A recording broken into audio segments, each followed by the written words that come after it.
lesson. Been through it a time and a half. Okay. I guess the thing that I would like to or I need to do more of is just go through and practice.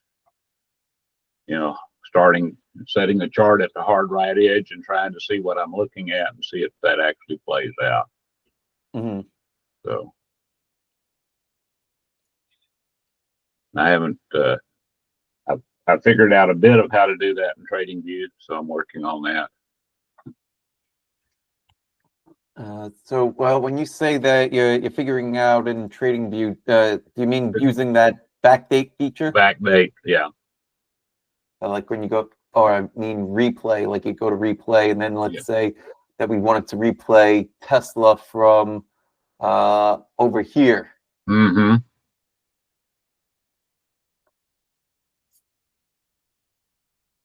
Right, and back then, this was such an interesting trade. Well, one of the ones that I put on, because this was one that I had faith in, but I had sold puts on this. Right. So are either of you familiar with option selling? Yep. Or no? Yeah. No. I am.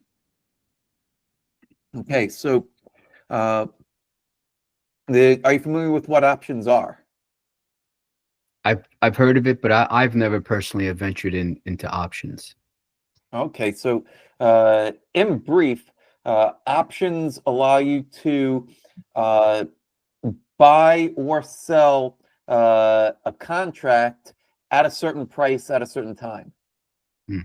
So it's almost like buying the stock, but it's adding like another dimension to it, because now all of a sudden there's a timer on it, right? So let's say that you have this contract and the contract expires a week from now. Well, as you're marching closer to that expiration date, then the price of the option itself is going all over the place, because you're trying to get to a certain price, but you're also trying to do it in a certain amount of time. So it's a vehicle that's very, very dynamic, lots of leverage, and it's one of those things that you could add, that I would recommend for people to add later on if they do plan to add it at all. A lot of people come to trading and that's where they want to start, because they hear that, oh, you could just buy a contract and you don't need that much money in order to buy it, and this thing could go up 1,000% in a couple of days. But it's the most complex thing. So in this particular instance, I sold puts, not on Tesla, but on this instrument here, TSLL, which mirrors Tesla. It's a leveraged ETF of Tesla. So I sold the puts. I think I had sold like the $10 puts, maybe even the $9 puts, and then whoops.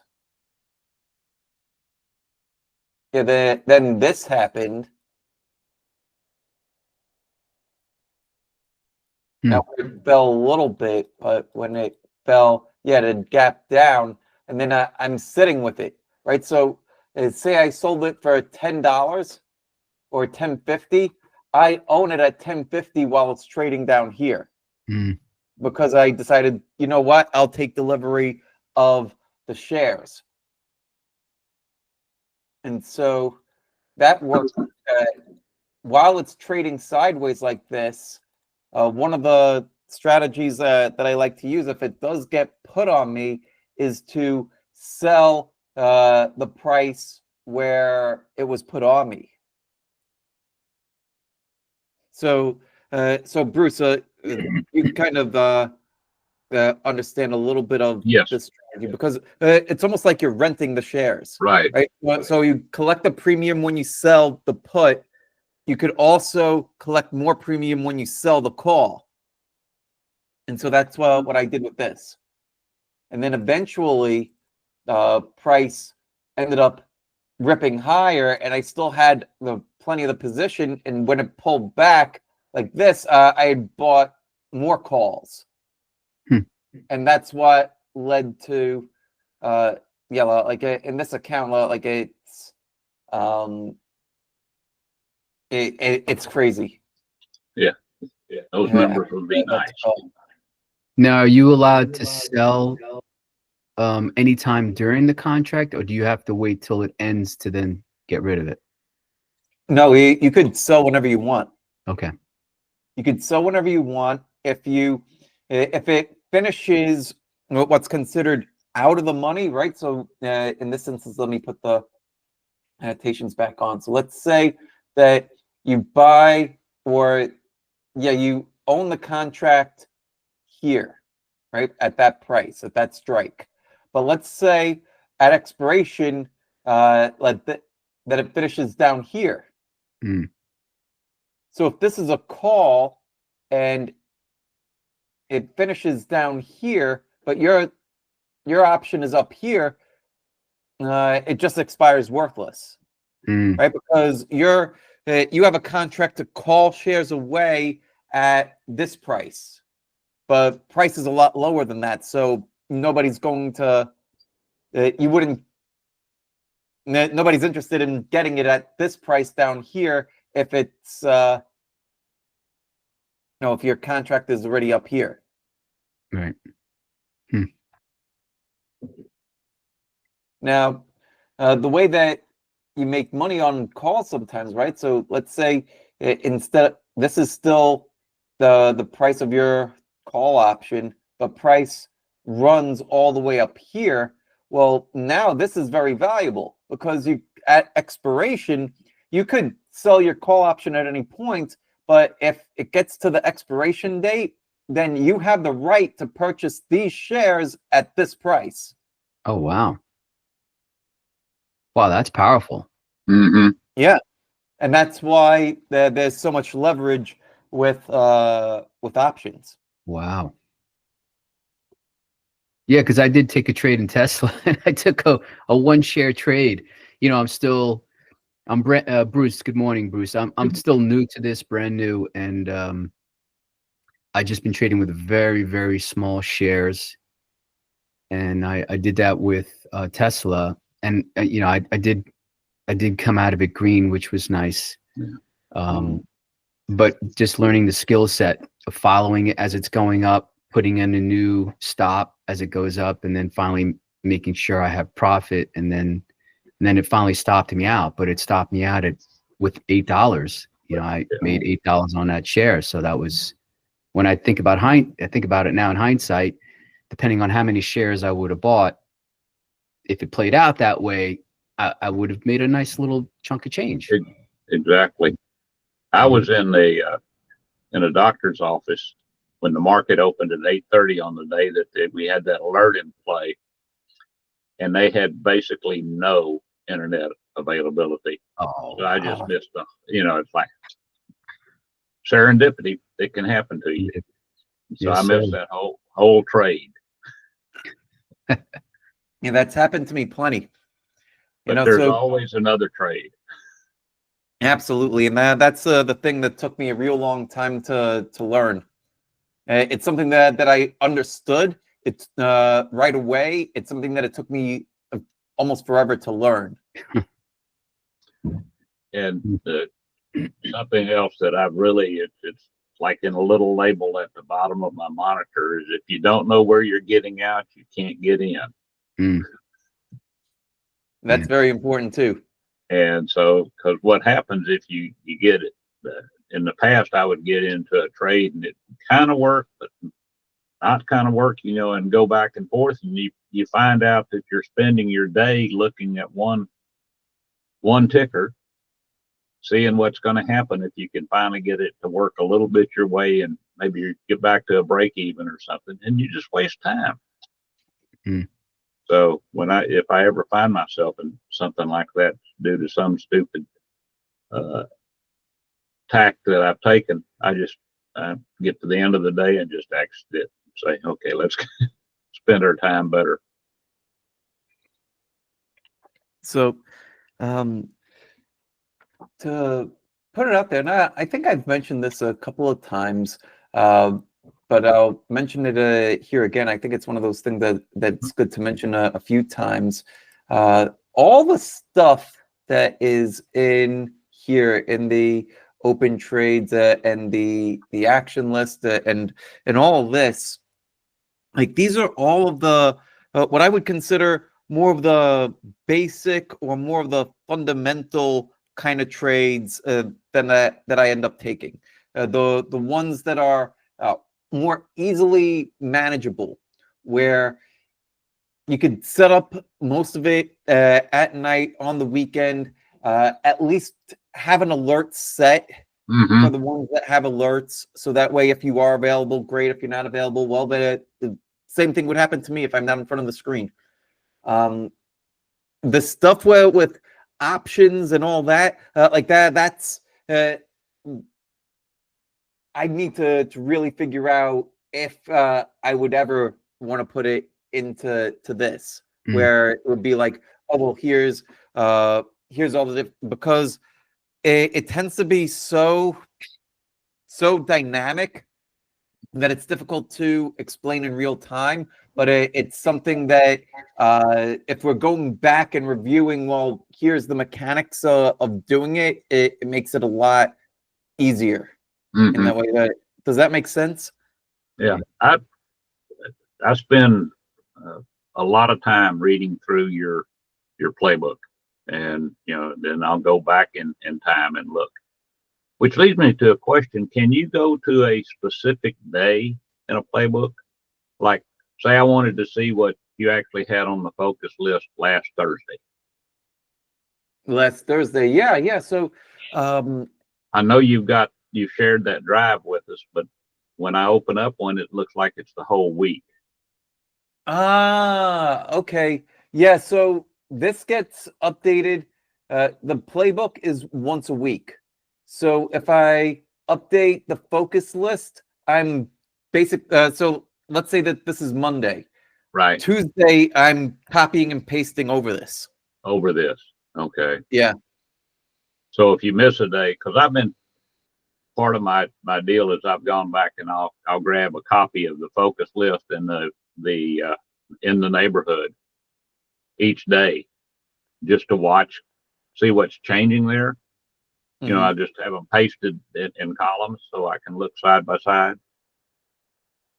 And then I'll go back 3 weeks or something like that and take that list and see what happened to them. Just interesting. so okay. So once you post the next days, that's history is gone unless you grab it. Once I post the next days, the focus list and in the neighborhood list history is gone. The one that remains static is the setup list from the weekend. Right. The reason why I'm doing that with the setup list from the weekend, but not from the focus list and in the neighborhood list, is because everything on the weekend setups, all of them are the longer bases. So they work across time frames. They work on weekly time frames. They work on daily time frames, etc. The ones that happen midweek, the weekly chart could be there, but sometimes it's not.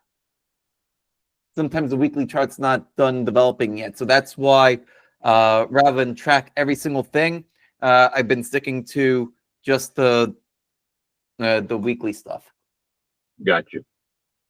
You could as you export it, if you export it by each day, you could put like an M at the end of it to rename it, like Monday, and then a T for Tuesday if you want to have individuals, because you do update each day. He does new updates. So if you wanted to have that separated, you could do like M and then T and then W and then TH and then F. Yeah, I've just set up a separate spreadsheet with all of the lists that Mike uses, and then I just insert a column each day and paste in what's shown on the focus and in the neighborhood. But I missed a couple of days last week. That's why I was asking. Okay. Yeah. So with this stuff, like it started out with me just sharing, you know, this is exactly what I'm doing, and here's why I'm doing what I'm doing, versus trying to be like, well, here's like an IBD that's trying to be a more generalized thing for everybody. So, yeah, I guess. Well, for now, I plan on keeping it as is. But if we get enough people petitioning to make changes, I'm open to doing what the majority wants. It works. It works very well. I've, you know, I'm working on making a copy of what you do for my own use, so it has the trades that I get into, not the ones that I miss because I'm somewhere or whatever. And then I can track that. I've got another system I've used, but I really like using the spreadsheet. Yeah, the spreadsheet is very helpful, in my opinion. Yeah, Particularly as you follow through on your trade management plan with your posting each day. I found that information to be very valuable. incredibly thorough. Yeah.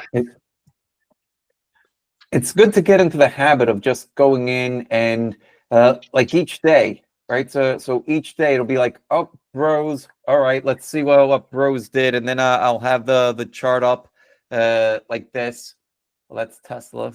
So bring up bros, and I'll be looking at this, for example, and this will be part of the what I share later on, and where it's just like, all right, I'm looking at what it's done up here. So it closed for the week. It's closing at the top of its weekly range. All right, that's good. The relative strength line is at its highs. Okay, maybe we make a note of that. On the daily time frame, continue to push higher. It closed in the lower half of its range, but it's still off the lows, above the 5 EMA. It hasn't done anything wrong per se, but because we're at the end of the week, and now the weekly bar is closed, now this weekly bar is a lot more significant, right? So on a Monday, it'll still show up as something. Right. On a Friday, this bar counts now because now you've got a full week. So it's closing at the top of its range. It did that on heavier volume than the week before. So this looks fantastic. And then I'll go into the note and write all that stuff and say, all right, well, keeping my plan what it's been with the split stop 52.90 and 49.90. And then take a little screenshot, put that there, and Wow. fill in the rest of the stuff. I don't really talk about this column all that much, these two. So I'll mention that here.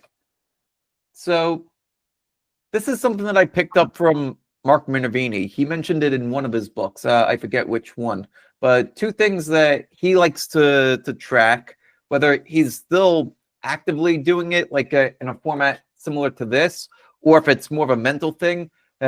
He likes to see, well, how many up days have there been after the breakout, and how many good closes have there been after the breakout?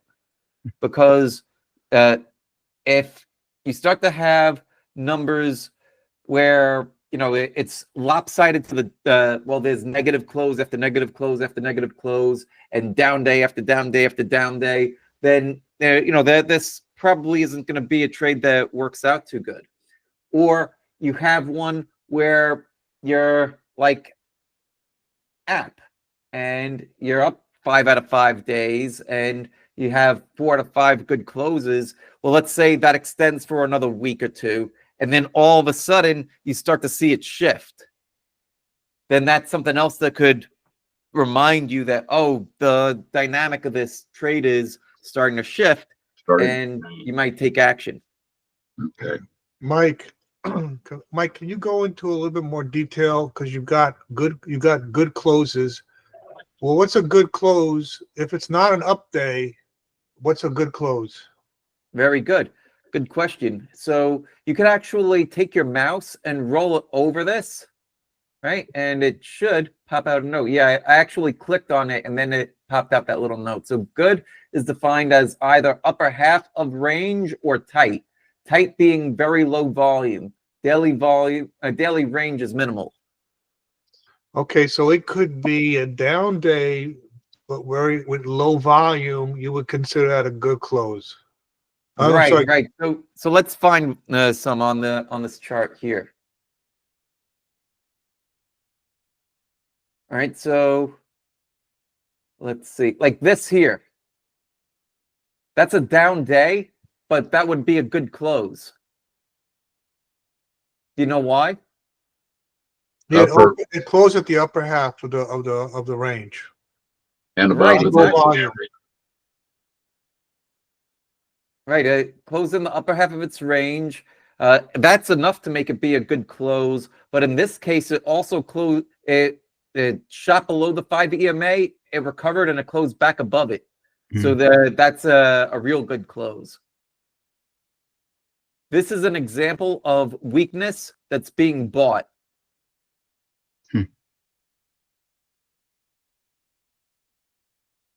This one over here, this is another example of a good close. So is this one. Even though it's down days, they're closing in the upper half of its range. So whenever I see price action that does that, it's a good thing. Now that's a bad close. Why is that a bad close? Lower. Right, it closed at the very low of the day. This is done the opposite, right? Like it pushed higher, but it closed at the low.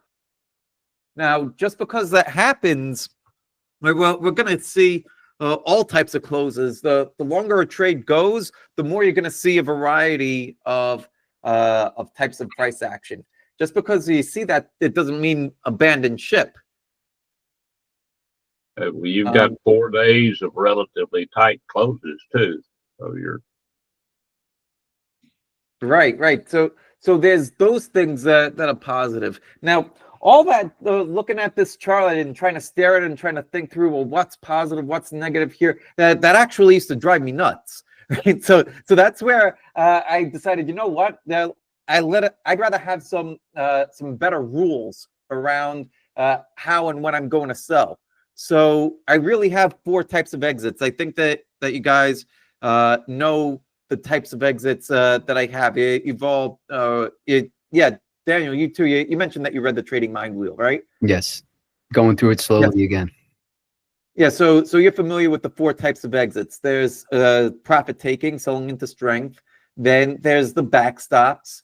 Then there's the danger signals, right? Or very early on, it was like time-based stops, but now it's evolved to danger signals. So rather than trying to figure out, well, is this good or bad, and how bad is bad, that's where I just flip on this indicator, and it's like, oh, well, there's 3 violations. No, and then from that point, I'm able to figure out, well, it's 3 violations. What should I do? And I already have a rule book for myself that says that 3 is fine. It's when I get to, and at this point, Bros, I believe, is in what I call the mid game, where my stop is already at break even. I've gotten a scale out, and now I'm trying to play it a little bit more to get a larger multiple of what I've risked. So at this point, it would take at least 7 danger signals for me to do something, whether it's aggressively raising my stops or selling the portion.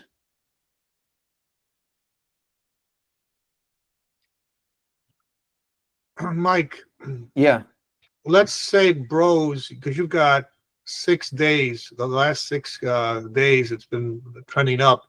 So if Bros went sideways for 6 days, you would still hold it, right? An additional 6 days for 12 days, you would still hold it? Yeah, probably, provided that, we don't get something like 9, 10 danger signals. If that happened, then I'd be a seller. Okay. But if it's just going sideways and it's doing all right, then yeah. If it holds the backstop, sure. Because if it's just going sideways, then that could actually be a good thing, because then this level becomes more and more important, because the 10 EMA is already above it. Another week, and the 21's probably not catching up in a week, but maybe 2 weeks it's catching up. But this level here already has last week's low. It has the 10 EMA, and it also has prior resistance. So I'm pretty secure with that backstop. And if price does move sideways for a little bit longer, I might move the full stop up to it. And you As said this that, gets more and more established. right, you said that before you were using time stops. I just want to make sure I'm on the same page. Your time stops were violations of moving averages, right? Yes. Correct? Okay. Yeah, exactly. A moving average basically is a time stop.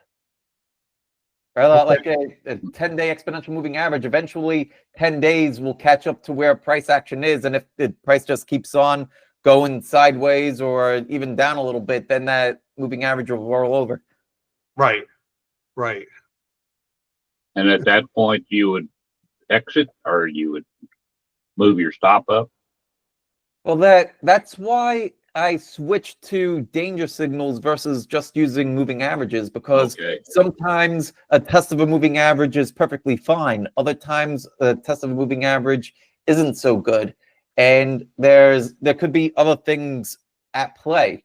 For example, right on this chart, there's the fast stochastic crossing below the slow, and the fast and the slow stochastic turning down.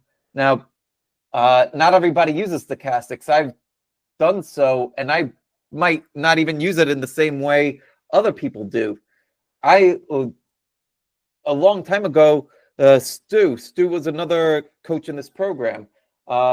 He turned me on to stochastics and shared some of what he was doing with it. And I thought, well, if it's good enough for him, let me at least throw it on my chart and see what I see.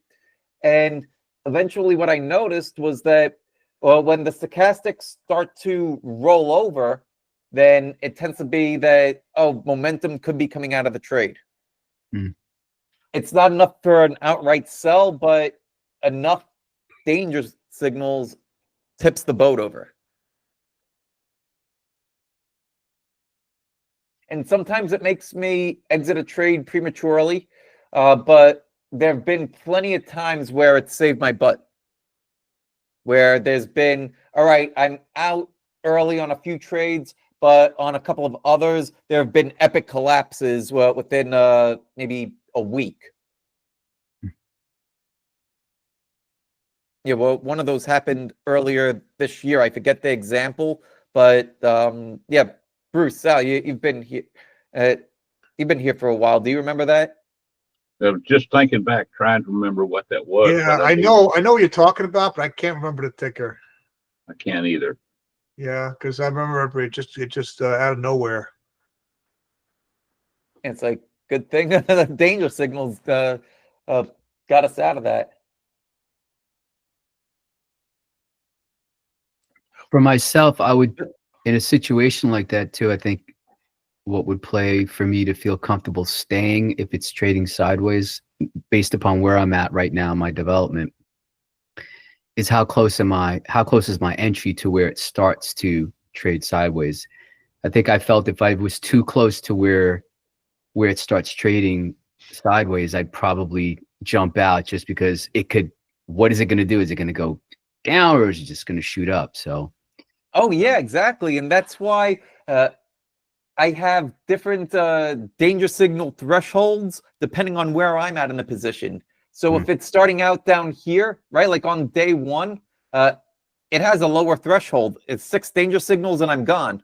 When for something like, let's see, well, what's been running for a little while?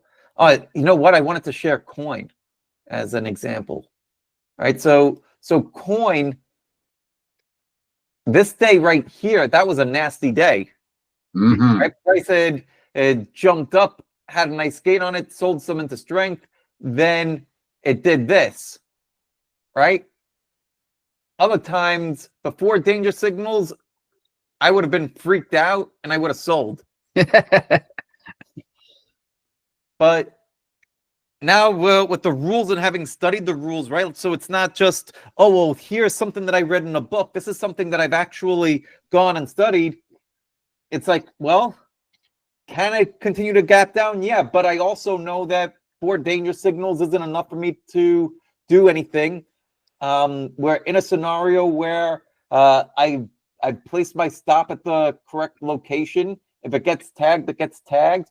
But rules say stay in, so I stay in. And you know, sometimes you do get tagged. Sometimes you get a nice quick recovery. But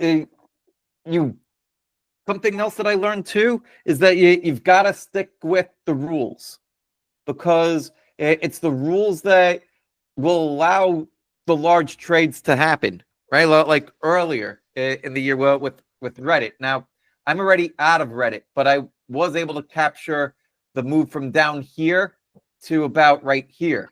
Nice. That was 83%. Wow. Right? That I was in that move for that run. And that's also scaling out of it, right? So I didn't have 83% overall. I had like a 40% return on it. So there's ways that I might be able to improve how and when I scale out of things too. But in order to even be available for trades that move like this, you have to follow the rules, because you don't know if you get into a trade back here and on this day, right, like price started to come up and break out over here, right? There's 8 danger signals on this. What do? Well, in this scenario, I already hit a scale out and my stop was at break even. So this is already at my level where I just need to hold on, right? Like what I would do with 8 danger signals is raise my stop aggressively. Well, I already did. It's at the low of the day, which happened to be break even. So thankfully held on and it rebounded. And, you know, well, we know what happened in this. But if I just decided, oh no, I'm scared that this is going to gap down the next day, then you miss out. You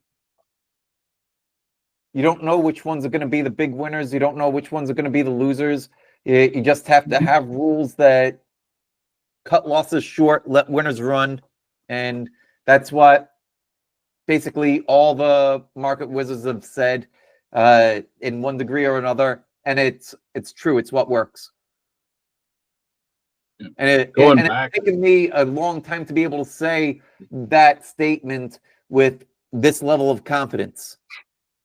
Even a couple of years ago, I said it with confidence, but even more so today. And I'm sure another year from now, 2 years from now, I'll be speaking that with even more confidence. Why? Because more experience and seeing, yes, this actually does work. And it continues to work over years and years and many different cycles. You know, back to the bros trade that we started looking at. Yeah. Can you also, I mean, if you start going sideways, you could be building another flat base there to break out of. Yeah, you could. You could. So. And yeah, so this one hasn't gone that far yet. So that's why I'm comfortable raising my at least half a stop over here. So that way I'm locking in something. But let's say that this does make a flat base. It could undercut and build the base here and then break out. And that's one of the reasons why I have a split stop. So that way it's locking in something, right? Like that. Hopefully this holds. If it doesn't, then fine. It'll do what it'll do. But it should certainly hold break even. And I wouldn't want to give it anything beyond break even. Now, if it does build another flat base there and I get shaken out of half the position and I manage to hold the rest, I wouldn't, I absolutely would buy it back if it breaks out.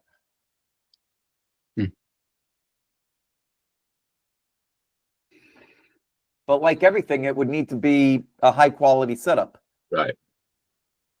Like if it sets up again and it's not a high quality setup, then I wouldn't do it. Every setup that I buy gets weighed against every other setup, and it has to meet certain quality benchmarks. When you set your first scale out, do you already have in mind using Fibonacci or whatever what your second and third would be? Sometimes I use fibs, sometimes I don't. Well, when it's a base like, let's see, well, what's a good example here? Yeah, something like this, where you could easily anchor it to the top and draw it down to the bottom. You could get some halfway decent fib levels. And sometimes they're close, right? Like this 786 level was fairly close to this consolidation over here, right? Sometimes it's almost exact.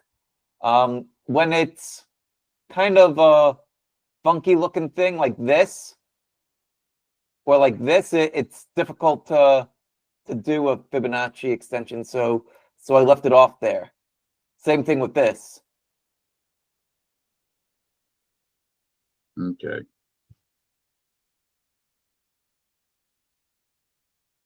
Fibonacci's are like a secondary thing to me. The primary is price and volume.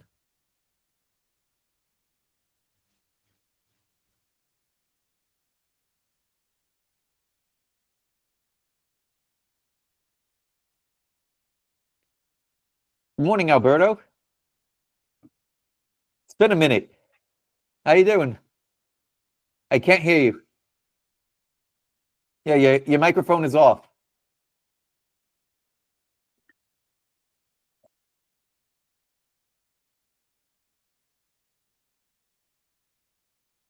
So what else should we be talking about? What else would you guys like to discuss?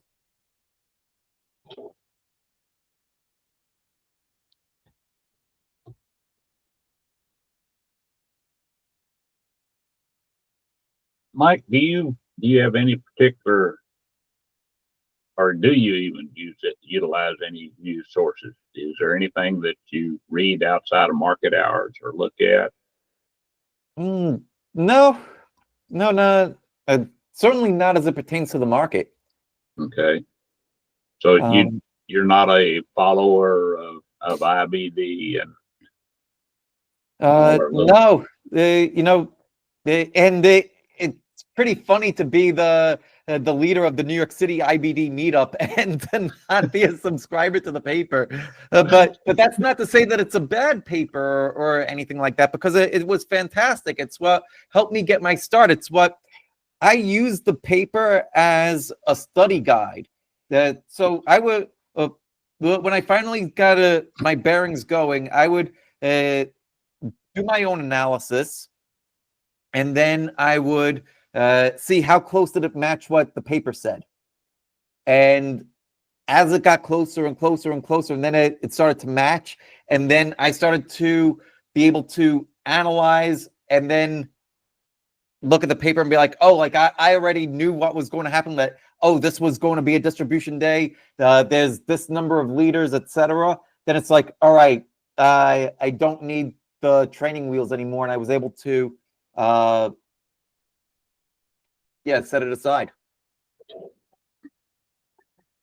Well, I was just wondering, I've been a subscriber, and every time I want to look at it online, it's like I have to dodge all the pop-up ads. It just drives me crazy. You go to read something and you get a pop-up ad. You change to another page, you get a pop-up ad. So I'm thinking of just canceling my subscription.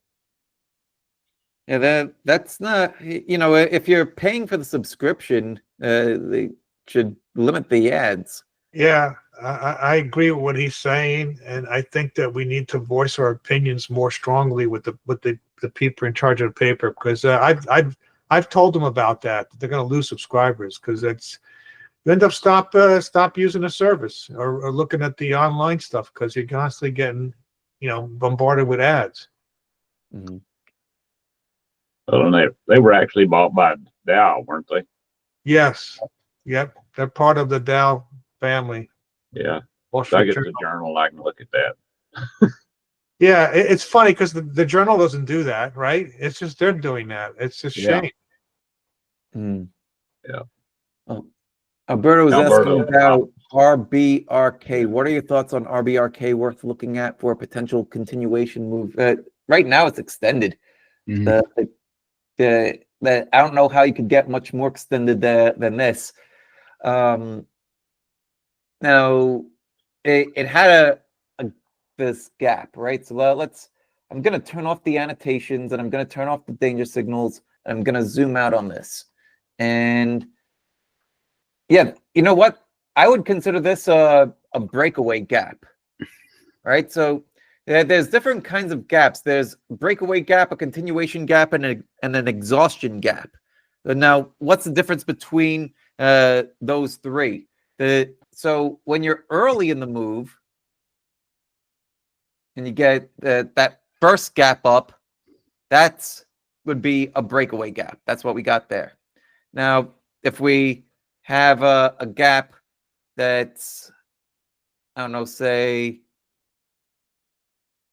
gaps up again, that would be a continuation gap because it's still early in the move and it's right after this move. Now, let's say that we're running for a little while and then you get another big gap up. Then that could be considered a potential exhaustion gap where you just have so many people trying to buy in and, who's left to buy.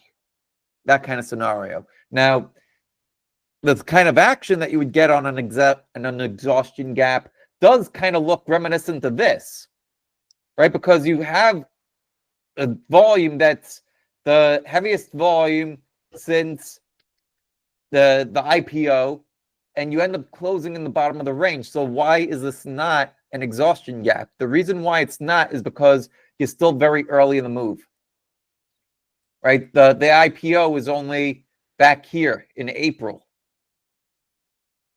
So does this pull back? I think that it could pull back. When you have a gap that has this long of a body, it's very difficult to trade. I tend to stay away from those and let it simmer down. And then once it contracts, then I might be interested in it. When you get a gap up that's, I think we've got some halfway decent examples in here. Yeah, like this one, this is one where you needed a price to simmer down a little bit, and then it became tradable. Right? That's a similar kind of gap up where you had that big explosion higher, close at the bottom of its range, heavy duty volume. It just needed some time in order to be able to trade it. This was one where maybe that one was buyable. Let's see how tight that was.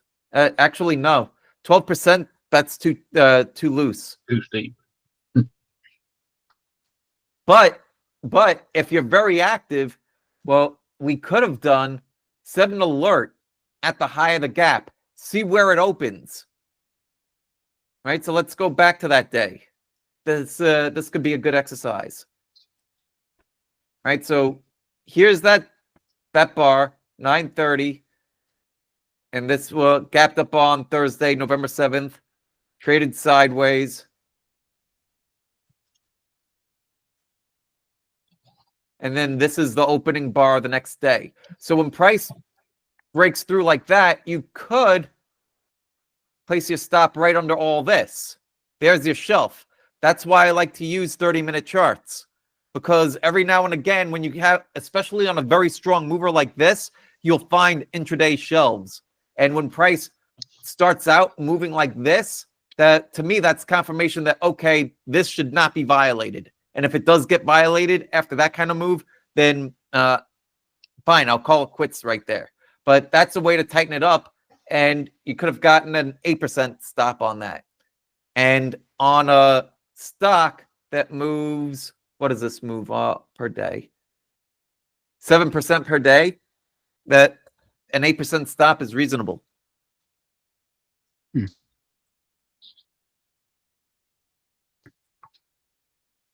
Again, that's more of the advanced kind of stuff. So that's why, like, I've got these plans and tactics and that kind of stuff floating around in my head. Speaking about them in forums like this is good, but trying to write out every single what if scenario and putting that into this thing, it would just be insane. You just need Mike's AI. There you go. Well, you need Bruce's AI and Daniel's AI and Sal's AI and Alberto's AI, and it's called experience.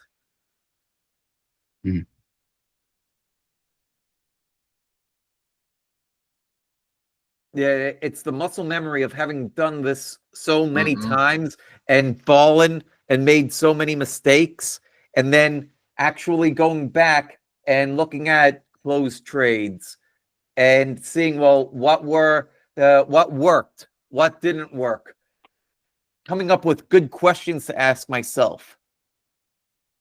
Right, like an example of a good question was how I came up with the danger signals. Like, okay, well, there's these danger signals out there. At what point does a trade start to turn sour? Oh, when I'm early in the trade, 6 tends to be the magic number when it's no good anymore. Fine, 6, you're gone. What about later on in the trade after it's had more of a significant run? Oh, well, those, they've earned a little bit more, and I could go back and verify that. So then it's not just a thought and it's not just logic, there's actual evidence. So that's why when I'm doing this stuff in real time, I'm able to do it with a level of confidence because I've done the work. Mm-hmm. And that's why some of you have commented and said that all the stuff is very detailed, and I appreciate that. I take pride in my work.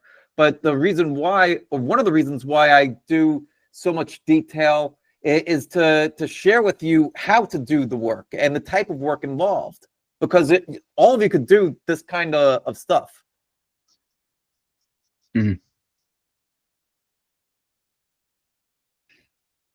Well, I'm sure I'm like most of us. We've tried a lot of things, tried to follow different folks in the past, to get some educational experience. But I feel like I've gotten more in the past few months from what you've done, because it's all on paper and it's easy to go back and look at it.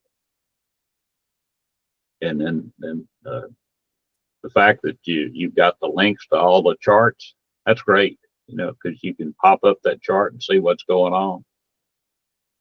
Yeah. So. And the Discord is here, so that way, anytime that there's a question about any of this stuff, you just go and you ask. And we've got such a great community where other people are jumping in and sharing their thoughts too. Right? Like I saw, what Caleb did earlier in the week when he shared his journal with you. I thought that was a great thing. So shout out to Caleb when maybe he watches this later on. Yeah, I appreciate seeing what he has to say. Very forthright. Yeah. So we've got about 10 minutes. Well, what else you want to talk about? There's a couple of other comments in here from Alberto. Let me see. RBRK, I'm in from 3632 on October 10th. All right, let's go back to RBRK, and then I saw your other comments, Alberto. So RBRK, we'll do this one first. So from October the 10th. Oh wow, you had one heck of a run on this. Beautiful. All right, so you're up over 100%. With a small position, I'm waiting patiently to see what happens next few days after the breakaway gap. I need to write another book. Well, I did. I wrote the Trading Success Blueprint. Yep. For how to write a business plan for your trading. If you've got other book ideas, let me know. If you've got marketing and PR people, let me know too, because we need to grow this program. But yeah, if I got in back there and I'm still holding on to a piece, I would be looking to let this piece run for as long as I can. And that may even include, at this juncture, not even raising my stop to the low of the gap, because the price could pull back in a little bit and then rebound. Right? This low, this level here is not established as support yet. When price follows through to the upside, then it gets established. Mike, that the entire gap could actually fill, right? Yeah, it can. It could be filled. It could come in and test one of these moving averages, bounce, and still not be a true violation. It all depends on how you want to play it. As far as an uptrend goes, yeah. And this is why I do the look at the indexes the way that I do. So we'll typically see stuff happening down here on the daily chart, pop over to a monthly, and it's like, well, where's the problem? Right? Like, how many times have we, this is a monthly chart, by the way. How many times have we pulled back and then closed at the top of the range? It's like if you just took a nap for a month or went away and came back, there's nothing wrong. But it's, well, what style of trading are you doing? Are you a position trader? Are you a swing trader? Are you something else?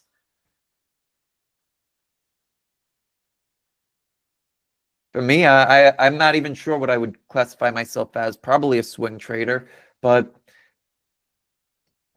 I'll let the last piece of my trades run far.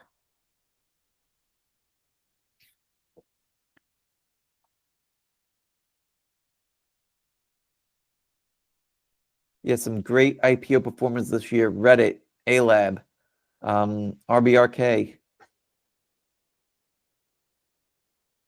Yeah, App 2.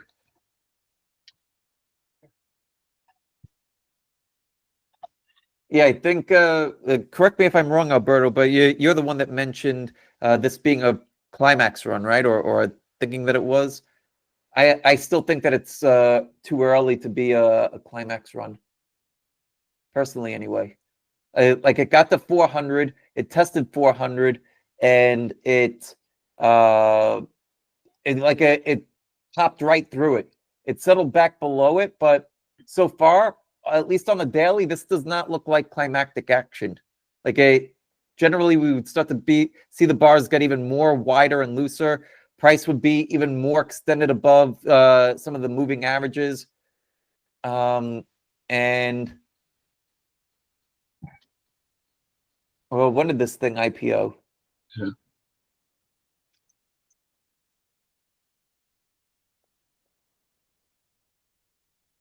21. It did get a little hammered in the after hours after Friday's close on the news of joining the S&P. How much was it when I looked at it? It seemed like it was down maybe 2%. Yeah, I mean it got a big bounce, and now it's trading. Last I saw it was like 387, 386, somewhere's in there.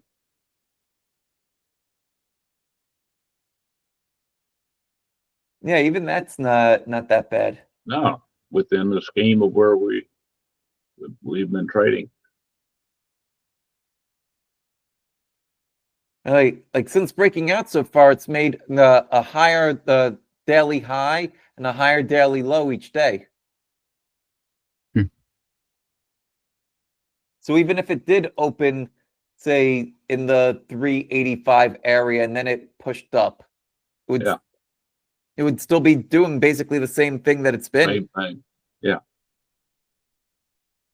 Yeah, that's why none of that's, I just ignore all that. Price is going to do what it's going to do. Somebody a lot smarter than me is making decisions based off of that. I'm just following what everybody else is doing.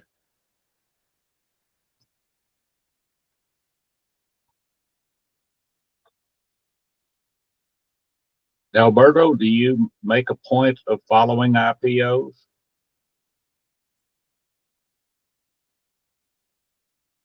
Yeah, ULS. That's great. Whores. It's not the beer, is it? No, this is a different one. And SN. Yeah, SN is one I feel like I should have been in because I own a few of their products with Shark and with the Ninja blender and food processor and all that stuff. The Ninja blender that wakes up the whole house. That thing is loud. Yeah, it is loud. It is. It is loud. Yeah, people are trying to sleep, man. That's rough. It's good. Oh, by the way, thank you for doing that deep view video on the chart setups. That was very helpful. Oh, you're welcome. I'm glad it was helpful. Yeah, if there's other videos that you'd like me to do, just let me know. I'm building an archive, right, of all the stuff to make. Yeah. You are going to do one on your dashboards on Deep View? Yeah, I've added that to the list. Super. Cool.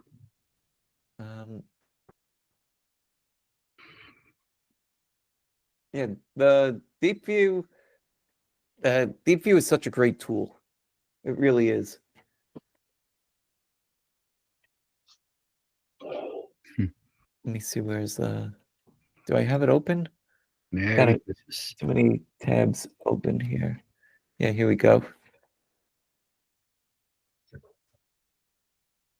I'm sure there's more that you could even do with it that I haven't done with it yet, but you know, you don't need to go crazy and overboard with stuff. It's test things out and see, like, you know, like that. To me, this is a pretty good dashboard. Like, I'll use this setup.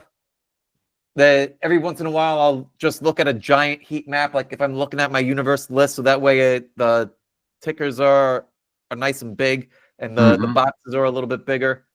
This bubble chart thing, I haven't figured it out, or what's a good way to look at the bubbles. So it's there, but I haven't done anything with that. It's really just the heat map, and it's just taking the heat map and putting it out there, and then putting my whichever watch list I want to look at.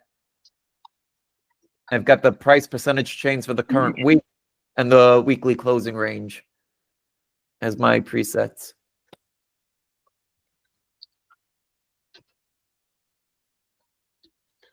And then yeah, this one will take a little bit of explaining to how I set this one up, but I'll make a video on it. This is it'll probably be like a 5 or 10 minute video, but this is convenient when I'm trying to see, like, oh, what's the performance of the weekend setups for the week, and is there, oh, well, which groups are performing the best? You just need to make sure that whatever you're looking at is the proper watch list, because these aren't synced. I was doing a video the other day about AI centric stocks. I think that was Friday's show, the live stream. I sat in a webinar on Tuesday for Deep View. It was excellent, but I couldn't keep up. That guy was so fast. So I'll have to go back and watch it again because he covered a lot of stuff. Which one was that, Daniel? It was a onboarding Oh, the webinar. onboarding. Yeah, Yeah, onboarding, getting you started. that's right. I remember that you said you were going to do that. Yeah. Yeah, I watched it and sat through 2 or 3 of those. I'm one of the founder members Oh.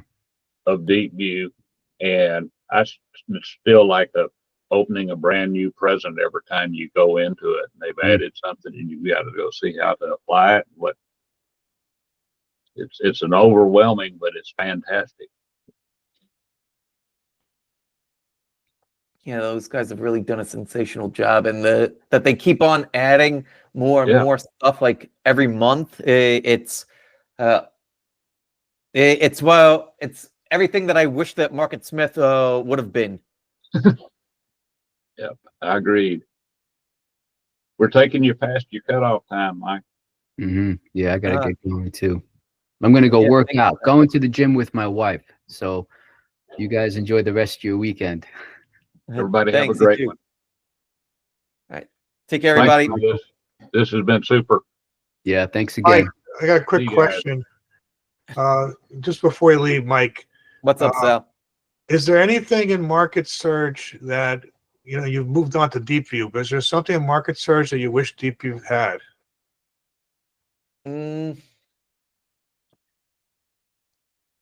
The fund ownership, but that's Okay. coming soon. That's going to come to DeepView? The Yeah, fund- that's coming soon. I think that they're planning to add something either this month or in January. Okay. Yeah, and my Well- workaround for that, well, like, so it's one of those criteria that was real nice to have, but if I had to sacrifice something, fine, I'll sacrifice that. But I started to look at this down here, the institutional, the insider buying. Right. So if there's insider buying, to me, like that's along a similar line of always fund ownership increasing quarter over quarter. Yes, they're different, but it's the similar kind of thing. Right. So probably we should see fund ownership coming to DeepView soon. That's So that'd great. be nice. That's great. Well, I'm still on TOS, Mike. I'm having a hard time. I got my hands full with TOS, you know? Yeah, I know. I think I've heard that somewhere before. Yes. Yes. But maybe I should start expanding my horizons, but I'm still with TOS. All right. Well, Take care, everybody. All right. right. Take care. Have a great See week. y'all. you too. Everybody have a great one. Bye.